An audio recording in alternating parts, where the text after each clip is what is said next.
There was a time when your presence was a given, when your kindness flowed without hesitation, and your loyalty stood like an ancient tree, offering shade to those who sought refuge beneath its branches. You gave without keeping score, loved without reservations, and forgave with a heart as wide as the horizon. But they, wrapped in their own illusions, mistook your abundance for permanence. They believed that what you offered so freely would always be there, that your light would never dim, no matter how many times they left you in the dark. They did not understand that you were not a well without a bottom, but a river, free-flowing, life-given, and capable of changing course. They took your warmth for granted. You became the backdrop to their story, the steady ground beneath their feet, the quiet support that never demanded recognition. They built their world on your strength, constructing their comfort with the bricks of your sacrifices. You were the safe space they retreated to, the quiet voice of reason, the gentle push forward when they stalled. And yet, when it came time to reciprocate, they offered only echoes, hollow words, empty gestures. Their promises were like smoke, visible for a moment and then gone, leaving nothing but the cold sting of betrayal. When they had all of you, they saw nothing special. Their eyes, clouded by their own self-importance, could not recognize the rarity of what stood before them. They looked past you, through you, as if you were merely an accessory to their lives, useful but replaceable. They did not see the scars you hid beneath your smile, the battles you fought just to remain open and giving in a world that often rewards selfishness. They mistook your resilience for weakness, your patience for complacency, your silence for acceptance. They did not realize that every quiet goodbye you whispered in your mind was a step closer to a world where their opinion no longer mattered. When you finally left, it was not an explosion, but an exodus. You did not need to raise your voice or make grand declarations. You simply withdrew your energy, took back the love that had filled their empty spaces, and became a ghost in the very story you once held together. The absence was not immediate. It lingered like a shadow, a quiet disruption in the rhythm of their lives. At first, they did not notice. People rarely do. They continued on, believing you would return, as you always had. But as days turned to weeks, the reality set in. You were gone, and with you, the light that had made their world feel safe. Now they are left with echoes. The walls of their life, once warmed by your presence, have grown cold. The spaces you filled remain empty, no matter how many replacements they attempt to force into your shape. They search for you in conversations with others, in the hollow smiles of new faces, in the shallow promises of those who only know them at the surface. But the truth is undeniable. There is no substitute for authenticity, no replacement for a love that asks for nothing in return. They are surrounded by people, yet loneliness has become their closest companion. Emptiness is a strange thing. It does not arrive with fanfare, but slips in quietly, filling every corner with silence. They wake up to it, carry it through their days, lay down with it at night. It sits with them in the quiet moments, the spaces between distractions, the seconds before sleep takes them. They replay the moments with you, dissecting every word, every look, every opportunity they let slip through their fingers. Regret is a heavy blanket, suffocating, inescapable. They thought losing you would be a chapter.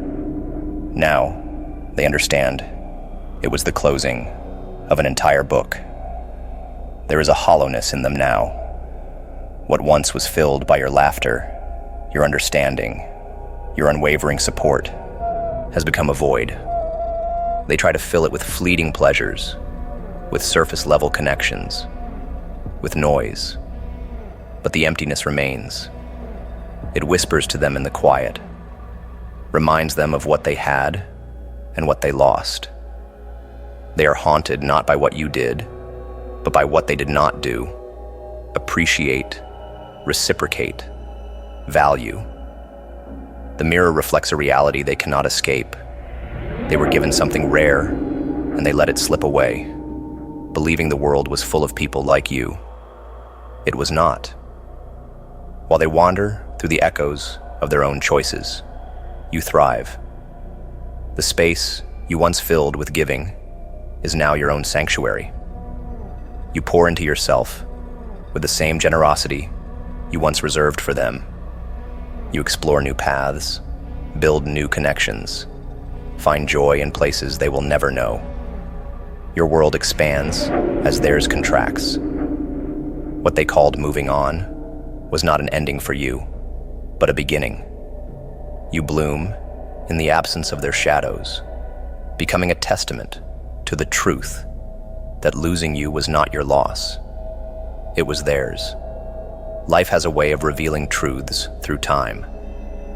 Those who undervalue often end up in the debt of their own choices. They begin to see you in everything they do, in the way someone else does not understand them, in the hollow advice they receive from those who only care about what they can take. They are reminded of you in the silences, in the gaps between the words, in the places where their world no longer feels as full. They realize that the emptiness inside them is not just about you being gone. It is about them not knowing how to fill their own voids without using someone else's light. But by the time they understand this, it is too late. You have moved beyond their reach, not just physically, but emotionally, spiritually. Your boundaries are no longer porous. They are walls built on self-respect. You do not hold grudges, but you do not leave the door open either. The love you once gave so freely is now guarded, shared only with those who prove they deserve it. And while they may find ways to dull the ache, the emptiness remains, a constant reminder of what happens when you fail to value what is irreplaceable. Emotional neglect is a boomerang with a blade. Those who throw it, convinced that their apathy and disregard will vanish into the void, are always caught off guard when it comes slicing back. They walk away from the wounds they've inflicted, brushing off your pain as an inconvenience, a wrinkle in their narrative. They convince themselves that indifference is strength, that leaving hearts cold is a sign of power. But the universe has a dark sense of humor. It lets them walk away unscathed, only to find the sharp edge of their own neglect return when they least expect it. The boomerang effect is poetic, a lesson delivered not by your hand, but by the shadows of their own choices. When they first turned their back on you, they felt invincible. They thrived on the control, relishing the way you reached out, hoping for a response, a sign, anything to break the silence. Your vulnerability was their victory. They let the phone ring, left messages unread, watched your hope slowly bleed out in the spaces between your words. They played the role of the untouchable, the one who needed nothing, who cared for no one but themselves. The power was intoxicating, a drug that numbed them to the consequences of their cruelty. They believed they had escaped your world unmarked, not realizing they had just set their own stage for the inevitable fall. But time is a patient predator. It follows them, quiet and relentless. While they basked in their perceived victory, life began to withdraw its favors. They found new connections, new faces, new voices to fill the space you once occupied. But nothing felt the same. Where your presence had been warm, they found only cold echoes.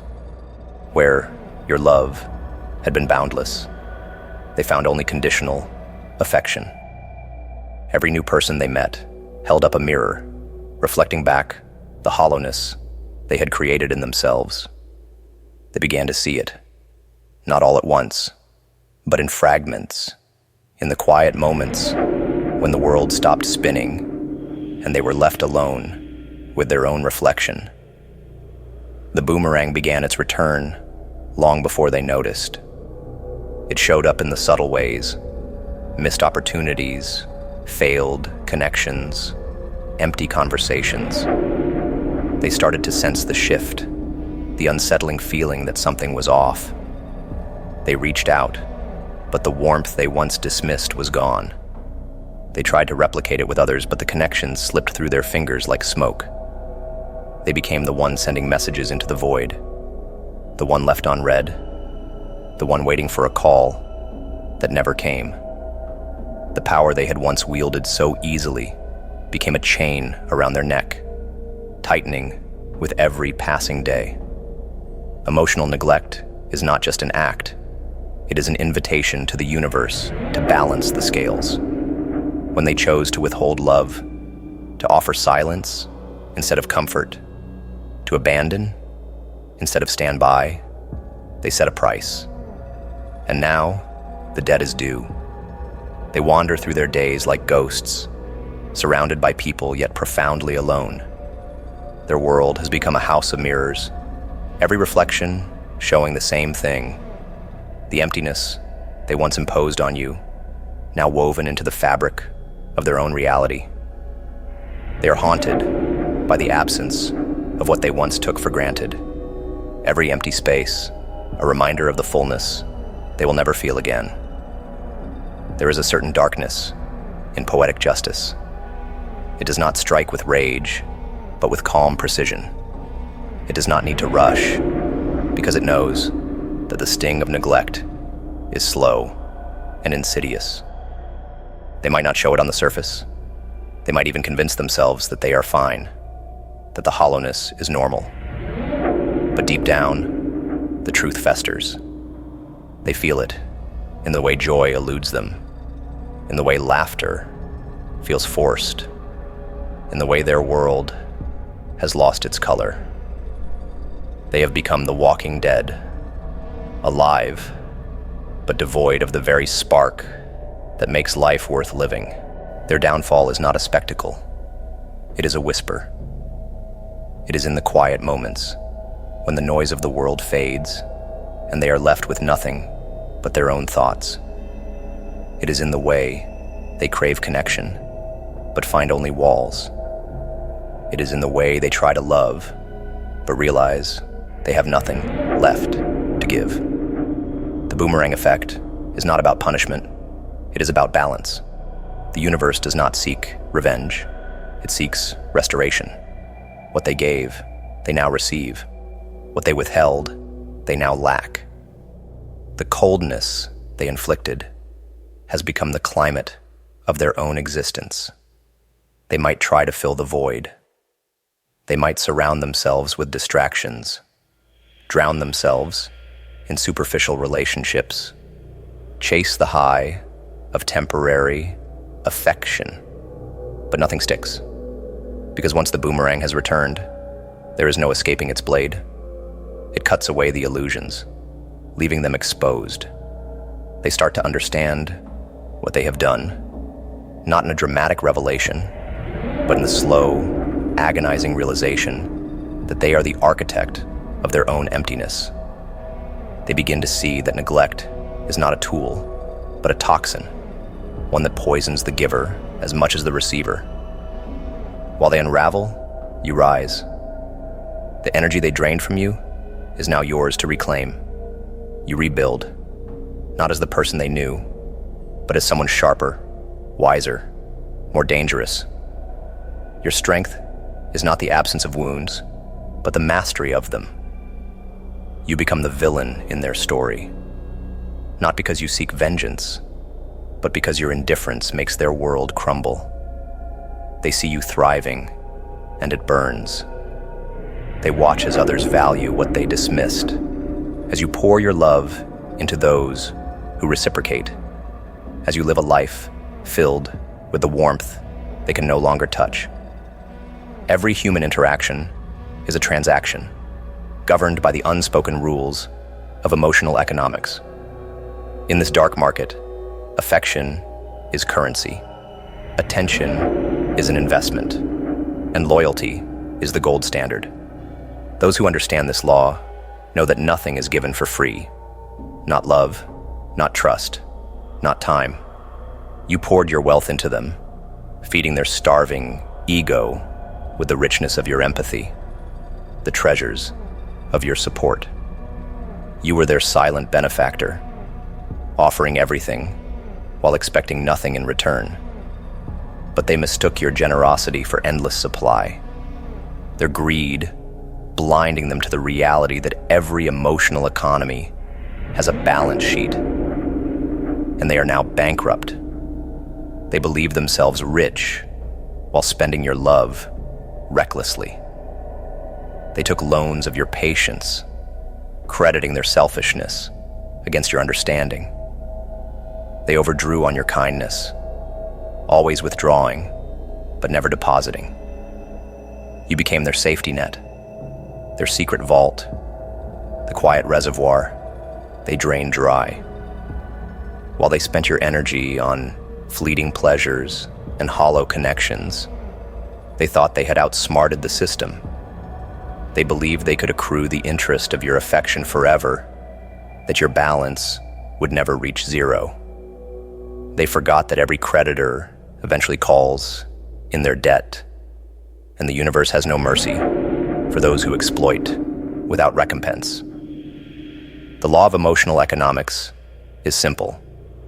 Those who do not invest will find themselves empty when the market shifts. They failed to understand this principle, living off the dividends of your love without making a single deposit of their own. They laughed at your vulnerability, scoffed at your open heart, seeing only weakness where true wealth lay. But now, as the tides turn, they are left holding the counterfeit coins of shallow relationships. The people they surround themselves with are nothing but opportunists, happy to take, but offering nothing of value. They're trapped in a barter system of fake smiles and transactional love, where every exchange leaves them poorer than before. Their emotional assets have depreciated. What was once a thriving market, buoyed by your genuine affection, is now a wasteland of scarcity. They find themselves trying to trade in a currency no one values: empty words, hollow promises, surface-level charm. The new connections they seek are cold transactions, business deals with no warmth, no depth. They walk through their days like merchants in a dying city, trying to sell what no one is buying. Their soul is a bankrupt enterprise, their heart a ledger filled with red ink. And the worst part is, they have nothing left to offer, nothing left to trade. When they reach out for support, they find their calls unanswered. When they seek comfort, they receive only transactional responses. Every gesture of affection they receive comes with strings attached, invoices that demand payment. They are no longer the favored customer in the market of love. They are the desperate beggar at the door, seeking scraps from those who only see them as a means to an end. The tables have turned, and the market they once dominated now treats them as a liability, a risk too high to invest in. The irony is bitter. They once saw your giving nature as foolishness, believing their hoarding of affection made them wise. But in the law of emotional economics, true wealth is not in what you keep, but in what you give. Those who withhold, who operate from scarcity, who trade only in selfish gains, always end up in deficit. Their vaults are full of empty promises, their ledgers filled with debts they cannot repay. They are haunted by the knowledge that they once had everything and chose to give nothing. The market of life has adjusted, and now they are left bankrupt, destitute, and alone. The world is not kind to those who deplete without replenishing. They wander through life with a transactional mindset, trying to extract value from every interaction, but they have nothing of worth to offer. People see through them, recognize the poverty beneath the polished exterior. They are met with walls, closed doors, cold gazes. The more they try to manipulate, to trade on the remnants of their charm, the clearer it becomes that their account is overdrawn. They are in emotional debt, and no one is willing to extend them credit. While they wither, you thrive. The wealth of love you once gave freely now flows inward, investing in your own growth, your own joy. You have become your own bank, your own benefactor, accruing interest through self-care and new, genuine connections. The law of emotional economics rewards those who understand the value of reciprocity, who give but also choose wisely where to invest. Your portfolio is rich, not with material wealth, but with the currency of peace, fulfillment, and true love. And the market sees your worth, attracting people who understand the exchange rate of kindness and the dividends of loyalty. Their downfall is not an accident. It is the balance sheet of life setting itself right. The deficit they feel is the direct consequence of the choices they made, the debts they accrued. They are trapped in a vicious cycle, unable to invest because they spent all their assets on meaningless transactions. The market is closed on them, the gates shut tight, leaving them on the outside, watching as you build an empire on the very wealth they once discarded. They are spectators now, witnesses to the abundance that flows where value is recognized and honored. Scarcity drives value. In economics, rarity transforms the ordinary into the precious, the mundane into the coveted. The same principle applies to relationships. What is always available is often overlooked, while what is scarce is treasured. They had you in abundance, your presence as predictable as the dawn. You were the well that never ran dry, the flame that never dimmed. They sipped from your affection without thought, believing that no matter how much they took, your cup would always be full. But scarcity has a way of creating clarity. When you finally withdrew, they were forced to face the barren landscape they had cultivated, a world devoid of your warmth, a desert where they once had a garden. When you were around, they moved through life with an arrogant sense of security. They acted as if your love was a renewable resource, like air, like sunlight, always there, always given, never questioned. They took and took, making no effort to replenish what they drained. You became their emotional ATM, dispensing validation and support on demand, while they never deposited even a shred of genuine appreciation. But every resource has a limit. Even the deepest wells run dry when neglected, and the richest soils turn to dust when overfarmed. The scarcity principle turned the tables. Your absence became the rare commodity, and suddenly, the love they had devalued became priceless. People often realize the value of water when the well is empty. Your scarcity created a vacuum in their life, a void that could not be filled with superficial replacements. They tried, of course, turning to others for the attention and comfort you once provided. But nothing matched your essence. The connections they made lacked depth. The affection they received felt transactional, and the support they sought came with strings attached. They became scavengers in the emotional marketplace, bartering their hollow charm for scraps of affection. But scarcity had changed the game. You were no longer available, and what they had dismissed as ordinary became the golden standard they could no longer reach. In their arrogance, they believed they could always return. They thought they had you under control, that your loyalty was a chain they held, that you would wait like a faithful servant for their call. They did not expect you to understand your own value. They did not think you would reclaim your worth, recognize the power of your scarcity. When you did, their world crumbled. They became the beggar at the gate of your empire, knocking on doors that would never open, offering apologies that fell flat, trading remorse for a chance to reclaim what they had lost. Scarcity drives value. In economics, rarity transforms the ordinary into the precious, the mundane into the coveted.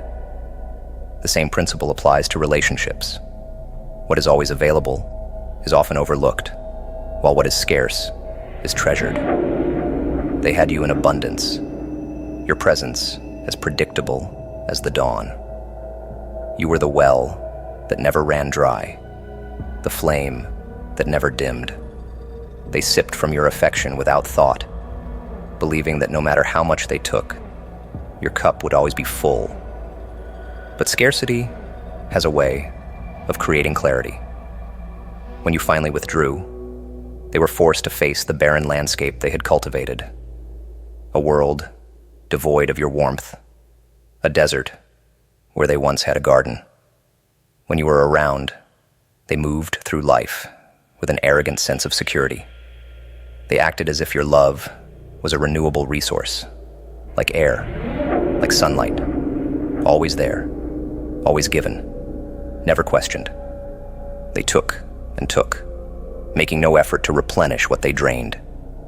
You became their emotional ATM, dispensing validation and support on demand, while they never deposited even a shred of genuine appreciation. But every resource has a limit. Even the deepest wells run dry when neglected, and the richest soils turn to dust when overfarmed. The scarcity principle turned the tables. Your absence became the rare commodity, and suddenly, the love they had devalued became priceless. People often realize the value of water when the well is empty. Your scarcity created a vacuum in their life, a void that could not be filled with superficial replacements. They tried, of course, turning to others for the attention and comfort you once provided. But nothing matched your essence. The connections they made lacked depth. The affection they received felt transactional, and the support they sought came with strings attached. They became scavengers in the emotional marketplace, bartering their hollow charm for scraps of affection. But scarcity had changed the game. You were no longer available, and what they had dismissed as ordinary became the golden standard they could no longer reach.